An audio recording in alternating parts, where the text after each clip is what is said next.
पहला नंबर तो यार आप लोगों को दिल से थैंक यू। और आप लोगों के लिए एक गोल्डन चांस आया है इंडियन कोस्ट गार्ड के थ्रू। ऑनलाइन सब कुछ हो गया यार, मतलब बहुत ज़्यादा यार खुशी टाइप का हो रहा था जब मैं वीडियो शूट करने जा रहा हूँ। फुल इन्फॉर्मेशन शेयर करने वाला हूँ। इंडियन कोस्ट गार्ड ने यार नाविक जीडी डीबी यांत्रिक सबका नोटिफिकेशन रिलीज कर दिया और भाई पूरी की पूरी इन्फॉर्मेशन यहाँ पे A to Z देने वाला हूँ। डॉक्यूमेंट से लेके कब से फॉर्म फिलिंग होगा, क्या डेट ऑफ बर्थ होगा, एवरीथिंग वीडियो पे बस बने रहना। आपके लिए वीडियो हेल्पफुल होने वाला है, कोई भी दिक्कत आपको नहीं आएगा। यहाँ पे सारे के सारे आपके डाउट्स क्लियर हो जाएंगे। सो आपको मिनिएचर से स्टार्ट करता हूँ। इंडियन कोस्ट गार्ड को मैं इंडियन मीन्स इंस्टाग्राम पे फॉलो करता हूँ। यही फ़ायदा होता है बस फॉलो करने का। इंडियन कोस्ट गार्ड, नेवी और एयरफोर्स को इंस्टाग्राम पे बताया इन्होंने पहले से पहले सब कुछ दिखाने वाला हूँ। थोड़ा सा यार एक्साइटमेंट हो रहा है, जैसे मैं रनिंग करता हूँ ना जब, तो वर्कआउट करने के बाद थोड़ा सा लगता है, जब वर्कआउट के बाद किसी फ़ोन आ जाता है तो एक अचानक से थोड़ा दिल में धड़कन टाइप में होता है, या DFT या एयरफोर्स में रिजल्ट आना होता है देन ऐसा होता है, वैसा वाला फीलिंग आ रहा है यार। क्या लिखा हुआ है, Indian coast guard website for conduct of online recruitment launch today by DJ K Natarajan और वगैरह वगैरह, daily in virtual presence of और डॉक्टर हेमंत डरबरी। बस इतना जानो यार। आज 19 तारीख को आपको ये शुरू हुआ है। बाकी मैं आपको नोटिफिकेशन पे ले चलता हूँ, फुल डिटेल डिस्कस करता हूँ। वन मोर थिंग बस कहूँगा, वीडियो को यार जितना ज़्यादा शेयर कर सकते हो प्लीज़ यार शेयर करो, क्योंकि अपन अभी इसकी भी प्रिपरेशन आपको कराएंगे। तो मैं स्टार्ट करता हूँ, ओपन करता हूँ। अब बहुत कुछ कोस्ट गार्ड वालों ने यहाँ पे लिख रखा है, तो स्टेप बाय स्टेप सब कुछ डिस्कस कर लेंगे। स्टार्ट करते हैं। पहला नंबर तो होगा फॉर्म फिलिंग कब है, तो 5 जनवरी से फॉर्म फिलिंग है। 19 जनवरी के बीच में आपके फॉर्म फिल किए जाएंगे। टाइम भी यहाँ पे दिया हुआ है कि कब से कब के बीच में, ठीक है। आई थिंक 10 बजे से लेके 6 बजे तक करना है। 19 को ये हटाते हैं, ठीक है। 3 पोस्टों पे भर्ती होने वाली है। कौन कौन सी? पोस्ट ऑफ नाविक GD, डोमेस्टिक ब्रांच और यांत्रिक। ओके, आगे क्वालिफिकेशन की बात कर लेते हैं, तो तीनों का क्वालिफिकेशन अलग अलग है। नाविक GD की बात करता हूँ तो 10+2 आपका पास होना चाहिए, और उसमें परसेंट वगैरह का कुछ भी यहाँ पे नहीं दिया हुआ है। आगे बढ़ते हैं। नाविक डोमेस्टिक ब्रांच 10th पास आपका होना चाहिए, जबकि इसकी भर्ती अलग भी चल रही है, ये आपका अलग से है। यांत्रिक के लिए बात कर लेते हैं, 10th होना चाहिए पास, और आपके पास जैसे डिप्लोमा इन इलेक्ट्रिकल मैकेनिकल, ये सारे डिप्लोमा वगैरह आपका यांत्रिक के लिए होने चाहिए। आगे बढ़ते हैं। नोट यहाँ पे दिया हुआ है, नोट कोई ज़रूरी ना है। एज की अगर बात कर लेते हैं तो आपका एज 18 साल से 22 साल के बीच में होना चाहिए। एज कितना होना चाहिए? 18 साल से 22 साल के बीच में होना चाहिए। उसके बाद फॉर नाविक GD एंड यांत्रिक के लिए अगर एज के बीच की बात कर लेते हैं तो आपका 1 अगस्त 1999 से लेके 31 जुलाई 2003 के बीच में आपका एज होना चाहिए। आप सभी इसके लिए अप्लाई कर सकते हो, और बेस्ट जॉब होता है यार। मतलब यहाँ पे प्रमोशन, एयरमैन बनोगे, सेलर बनोगे, वहाँ पे प्रमोशन नहीं होता इतना फास्ट, यहाँ पे प्रमोशन बहुत फास्ट होता है। लाइक मर्चेंट नेवी, फॉर नाविक मर्चेंट नेवी नहीं आ रही है तो इंडियन नेवी का ही मान लो पार्ट होता है। मतलब कि इसके लिए अगर बात कर लेते हैं DB के लिए, तो 1 अक्टूबर 1999 से लेकर 30 सितंबर 2003 के बीच में होना चाहिए, ठीक है। देन आगे बढ़ते हैं। वैकेंसी की बात कर लेते हैं, तो नंबर ऑफ पोस्ट यहाँ पे दी हुई है, किसके लिए कितनी वैकेंसी निकली है। GD के लिए 260, जिसमें जनरल की 114 पोस्ट हैं, बहुत हैं यार, DB से तो बहुत अच्छा है। यांत्रिक के लिए अलग, और आप सभी के लिए फॉर्म फिलिंग कर सकते हो। और कोस्ट गार्ड ने इस पर रखी है फीस, ठीक है। यांत्रिक मैकेनिकल के लिए, यांत्रिक इलेक्ट्रिकल के लिए, यांत्रिक इलेक्ट्रॉनिक्स के लिए, और डिफरेंट के लिए यहाँ पे डिफरेंट पोस्टें भी दी हुई हैं। बहुत हैं, अच्छी खासी पोस्टें हैं, ऐसा भी नहीं है कि कम पोस्टें हैं, ठीक है। आगे बढ़ते हैं। और यहाँ पे ये भी दिया हुआ है कि ये एक मतलब टेंटली वैकेंसीज दी हुई हैं, इन्हें कम और ज़्यादा भी किया जा सकता है। आगे बढ़ते हैं। नेक्स्ट पे है SC, कोई ज़रूरी नहीं है यहाँ पे। हाँ, लिखा हुआ है if there is no vacancy reserved, ठीक है। रिजर्व वालों के लिए आई थिंक कोई पेमेंट का भी ऑप्शन नहीं होगा। वैसे पेमेंट का ऑप्शन 250 रुपीज़ इस बार लेने का प्लान बनाया इन्होंने। सिलेक्शन प्रोसेस की बात कर लेता हूँ। The selection of recruit is based on all India order of merit on their performance in stage first, second and third and आगे, ठीक है। हर एक स्टेप के परफॉर्मेंस के बेसिस पे आपका मेरिट बनेगा। Like clearing of stage first, stage second, third and fourth. Satisfactory performance in training is compulsory for recruitment in ICG, मतलब Indian Coast Guard. One more thing, all candidates will be compulsory subjected to biometric photo identification, मतलब ये biometric photo identification ये सारी की सारी चीज़ें होंगी आपके सिलेक्शन प्रोसीजर में, और यहाँ पे सारी की सारी चीज़ें दी हुई हैं। अब आगे बढ़ते हैं। स्टेज फर्स्ट आपका रिटन एग्जाम होगा। सिलेबस की बात मैं जरूर करूँगा आपसे, टेंशन नहीं लेना। स्टेज फर्स्ट पे क्या होने वाला है, देखो रिटन एग्जामिनेशन होगा। The candidate has to following test depending on a post applied, ठीक है। नाविक DB के लिए करते हो तो आपका सेक्शन केवल 1 टेस्ट होने वाला है। नाविक GD के लिए 2 टेस्ट, और इलेक्ट्रिक वगैरह के लिए 3 टेस्ट। हटाओ। अब यहाँ पे दिया हुआ कितना, passing in section first and second separately in compulsory, यहाँ पे केवल पास मारना है। आपको यहाँ पे पासिंग मार्क्स 30 नंबर लाने पड़ेंगे जनरल वालों के लिए, और SC ST वालों के लिए 27 नंबर लाने पड़ेंगे। वहीं पे अगर बात करता हूँ GD पे, तो 50 नंबर आपको जनरल पे लाने पड़ेंगे और 44 नंबर SC ST पे लाने पड़ेंगे। आगे बात कर लेता हूँ, यहाँ पे लिखा क्या हुआ है, सेक्शन फर्स्ट और सेक्शन सेकंड पे सेपरेटली इन कंपलसरी, मतलब पास होना ही आपको कंपलसरी है, केवल आपको पास होते जाना है, इतने नंबर लाने भाई आपको पास कर देंगे। ठीक है, तो 30 20 50 नंबर तो यार 80 में ला ही सकते हो आप कहीं से भी हो। ठीक है, आगे बढ़ते हैं। ये हो गया पास होना, ऊपर लिखा हुआ है passing in section first and section second separately in compulsory. The details of various section of written examination as follows. ठीक है, यहाँ पे दिया हुआ है कि आपका सिलेबस क्या रहेगा, name of examination, details of examination, subject wise क्या लिखा हुआ, allocation of questions, passing marks दिया हुआ, सिलेबस दिया हुआ है, किस बेसिस पे आपका पेपर आने वाला है। देखो सेक्शन फर्स्ट की बात कर लेते हैं।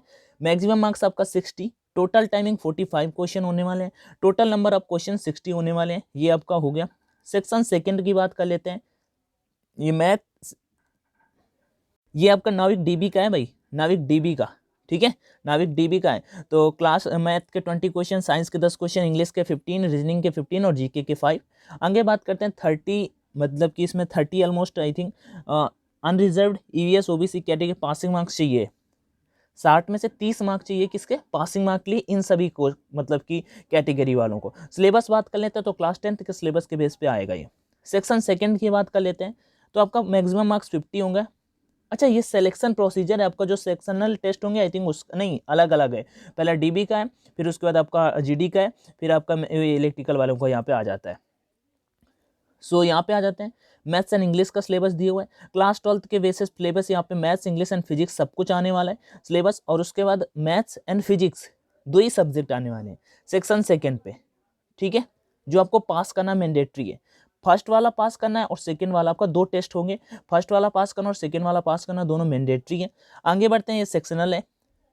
आगे नोट पे दिया हुआ है कि the question paper for section first second, ये जो भी जितने टेस्ट होंगे ऑब्जेक्टिव टाइप आपका पेपर होगा with 4 option, the candidate has to choose the correct option, आपको करेक्ट ऑप्शन चूज करना होगा और कोई भी निगेटिव मार्किंग इस बार नहीं होने वाला है। ठीक है, और इसका जो डिटेल सिलेबस होगा वो अपने कोस्ट गार्ड की वेबसाइट पे अवेलेबल है, तो वहां से मैं आपको प्रोवाइड करा दूंगा, so don't worry. Tie breaking rule in merit, अगर आपका फॉलो कर जाता है 2 कैंडिडेट को, मतलब कि एक ही जगह पे आते हो, तो फिर वो अपने अकॉर्डिंग यहाँ पे लिख लेंगे, आगे वाले को पिक कर लेंगे। आगे बढ़ते हैं, candidate scoring more marks in section first applicable only for यांत्रिक। ठीक है, आप यांत्रिक नाविक GD, सॉरी, अगर आप ज़्यादा स्कोर करते हो तो आप केवल GD के लिए हो, और यांत्रिक नॉट फॉर मतलब एंड यांत्रिक, अगर आप ज़्यादा स्कोर करते हो तो आप केवल 2 पोस्टों के लिए एलिजिबल हो। एक तो आपका DB हो गया, सॉरी GD हो गया, और दूसरा आपका यांत्रिक हो गया, नाविक DB के लिए नहीं। आगे बढ़ते हैं, यहाँ पे candidate scoring more aggregate percent in qualifying exam 10th class for नाविक DB, 12th क्लास फॉर नाविक GD एंड डिप्लोमा फॉर, यहाँ पे ठीक है सिलेबस था। स्टेज सेकंड के बारे में यहाँ पे दिया हुआ, अगर पहला स्टेज आप जब क्लियर कर जाओगे एग्जाम वगैरह, देन आपका स्टेज सेकंड होगा। स्टेज सेकंड में आपका क्या होने वाला है, आपका मीन्स मेरिट बनेगा, मेरिट के बेस पे आपके फिर एडमिट कार्ड इशू किए जाएंगे, देन आपका फेज सेकंड टास्क होगा PFT, जिसमें आपको फिजिकल फिटनेस टेस्ट कंप्लीट करना होगा। 1.6 किलोमीटर का रन 7 मिनट में होगा, 20 स्क्वाट्स एंड 10 पुशअप्स। आगे बढ़ते हैं, डॉक्यूमेंट वेरिफिकेशन पास या फेल। तो डॉक्यूमेंट का फुल मैं एक अलग से वीडियो बना दूंगा कि आपको डॉक्यूमेंट क्या क्या कंप्लीट करने चाहिए। फुल आपको डॉक्यूमेंट चाहिए, उसमें बहुत ज़्यादा डॉक्यूमेंट, क्योंकि अलग अलग कट ऑफ बनता है, अलग अलग सब कुछ परसेंटेज का बेसिस होता है, सो अलग अलग चीज़ें चाहिए होती हैं उसके लिए, तो इसका मैं अलग से कर दूंगा। मेडिकल एग्जामिनेशन की बात कर लेते हैं यहाँ पे। सो मेडिकल एग्जाम भी आपका होता है। स्टेज सेकंड अगर यहाँ पे बात करता हूँ, based on the performance in stage first and stage second and all India merit list will be prepared and admit card for stage second third final medical, मतलब कि स्टेज फर्स्ट और stage second clear करने के बाद जो admit कराएंगे stage third के लिए, वो आपके फाइनल मेडिकल अटेंडेंस सिल्का के लिए आएंगे। ठीक है, issued as per the vacancies available and ratio decided by Indian coast guard के थ्रू डिसाइड किए जाएंगे। The duration of stage third is 1 to 2 days, मतलब जो स्टेज थर्ड का मेडिकल होगा 102 दिन उसमें लगने वाले हैं। डॉक्यूमेंट वेरिफिकेशन होगा, पास या फेल डॉक्यूमेंट का बहुत पंगा होता है, उसमें मैं बाद में जरूर बात करूंगा। फाइनल मेडिकल अटेंडेंस सिल्का पे होगा आपका, जब सब कुछ क्लियर हो जाएगा देन ट्रेनिंग पे जाओगे, देन यहाँ पे फाइनल मेडिकल की बात की जा रही है। आगे बात करते हैं submission of original document, police verification, other associated form वो होंगे। स्टेज फिफ्थ यहाँ पे दिया हुआ है, कोई जरूरी नहीं। हाउ टू अप्लाई के लिए बात कर लेते हैं, तो 5 जनवरी से 19 जनवरी के बीच इंडियन कोस्ट गार्ड के ऑफिशियल वेबसाइट पे जाके आप अप्लाई कर सकते हो। और सबसे बड़ी बात मैं बताऊं, सीडे की यार ये कराने वाला है। सबसे बड़ी बात ये जो इंडियन एयरफोर्स का एग्ज़ाम कराते हैं ना, वही ये सीडे आपका कराने वाला है, ठीक है।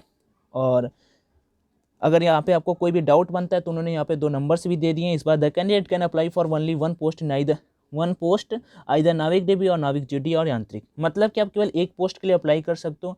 नाविक जीडी और यांत्रिक एक साथ में आ जाता है और नाविक डीबी अलग हो जाता है। सो डेफिनेटली जीडी के साथ में जाना। एप्लीकेशन के लिए जो डॉक्यूमेंट्स चाहिए वो यहाँ पे दिए हुए हैं। कंपलसरी डॉक्यूमेंट्स ये कोई अभी ज़रूरी नहीं है, ठीक है। ऑल कैंडिडेट्स नाविक जीडी के लिए डॉक्यूमेंट्स वगैरह सब कुछ इंपॉर्टेंट होते हैं। क्या क्या चाहिए होता है ये मैं आपको डॉक्यूमेंट का वीडियो अलग से बना दूंगा। एग्जामिनेशन फीस की बात कर लेता हूँ तो 250 रुपये आपका एग्जामिनेशन फीस यहाँ पे रखा हुआ है। और एक बार और बता देता हूँ, admit card will be issued for examination only to those candidates who have successfully paid the examination fee and who are entirely for waiver of examination fee entitled. मतलब आप सभी का एडमिट कार्ड आएगा। अगर 250 रुपये आप पे करोगे तो सबका एडमिट कार्ड आपका इंडियन कोस्ट गार्ड रिलीज करने वाला है। आगे बढ़ते हैं। फ़ी अगर कुछ भी दिक्कत हो जाता है तो आपका रिफंड कर दिया जाएगा। Candidate from SC/ST category entitled for waiver of examination fee. Candidate are eligible to discharge rejected any stage of recruitment training. अगर कुछ भी आप गलत करते हो तो आपको वहाँ पे मीन्स डिस्चार्ज हटा दिया जाएगा। बाकी कुछ ऐसा नहीं है। एग्जामिनेशन सिटी की बात कर लेते हैं तो same to same examination city पे आपको 5 सिटी का ऑप्शन आएगा। कोई भी 5 सिटी आप फिल कर सकते हो। जैसे इंडियन एयरफोर्स पे होता था तो सिंपल है, अपनी क्लोज वाली आप डालने वाले हो। SC/ST मतलब यहाँ पे कुछ दिया हुआ है कि SC/ST मतलब कि वालों कैंडिडेट के लिए आप 30 किलोमीटर के एवरेज पे आप चूज़ कर सकते हो डिस्टेंस वगैरह। नेक्स्ट अगर बात कर लेते हो, Indian coast guard reserves the right to allot examination city for stage first written examination stage second PFT medical which may not be as the choice of the candidate. मतलब जरूरी नहीं कि आपके बेसिस पे वो लोग करें, जो उन्हें बेटर लगेगा वो करेंगे, बट वो ट्राई करेंगे कि आपके क्लोज में यहाँ पे रख पाएँ। उसके बाद अगर एग्जाम डेट की बात कर लेते हैं, आपका एग्जाम कब होगा। टेंटली schedule for examination and downloading E admit card सब कुछ आज दे दिया है। तो अगर बात कर लेते हैं एग्जाम्स की तो जीडी का जो नाविक जीडी का एग्जाम की बात कर रहे हैं तो मार्च पे यहाँ पे दिया हुआ है, मिड मार्च या एंड मार्च पे। नाविक डीबी का मिड मार्च या एंड मार्च पे। यांत्रिक का मिड मार्च या एंड मार्च पे। अगर बात कर लेते हैं स्टेज सेकंड जो आपका एग्जाम होगा अप्रैल पे होगा या अर्ली मई पे होगा, अप्रैल या अर्ली मई पे। और स्टेज थर्ड और फोर्थ आपका अगस्त पे होने वाला है, अगस्त और अक्टूबर तक जाने वाला है 2021 तक, ठीक है। और यहाँ पे ये भी दिया हुआ है कि Indian coast guard website will announce the date when e admit card available for download for stage first. मतलब वो लोग बताते रहेंगे टाइम टाइम से आपको सारी की सारी चीज़ें बताते रहेंगे कि आपका एडमिट कार्ड वगैरह कब कब आएगा। Next, result declaration. The result of each stage of selection procedure from stage first to stage third can be assessed by log in to candidates account on. सारे के सारे डिटेल्स आपके यहाँ पे मतलब डिक्लेयर होते रहेंगे उनके कोस्ट गार्ड के ऑफिशियल वेबसाइट पे। और लिस्ट ऑफ डॉक्यूमेंटेशन रिक्वायर्ड यहाँ पे दिया हुआ है। स्टेज फर्स्ट स्टेज सेकंड के लिए यहाँ पे डॉक्यूमेंट जो जो चाहिए, स्टेज थर्ड के लिए जो जो डॉक्यूमेंट चाहिए। मेडिकल स्टैंडर्ड यहाँ पे दिया हुआ है। और ट्रेनिंग के लिए बात कर लेते हैं तो ट्रेनिंग भी यहाँ पे सब कुछ है, जनरल गाइडलाइंस दी हुई हैं। बाकी और देख लेते हैं चल के, सारी की सारी इन्फॉर्मेशन यार मैंने दे दी है। और देखो इसके लिए मैं टेस्ट सीरीज़ लॉन्च करा दूंगा परीक्षा पे, तो उसका टेंशन ना लेना, कहीं से बाई करने का भी नीड नहीं है आपको। बाकी अभी बेस्ट है। बस इतना इनफ था जो मुझे इन्फॉर्मेशन देनी थी यार। इन्फॉर्मेशन जैसी भी लगी वो कमेंट में कमेंट करके बताना। And thank you for watching the video. Do share if you like this, otherwise मुझे नहीं पता। जय Hind and all the best.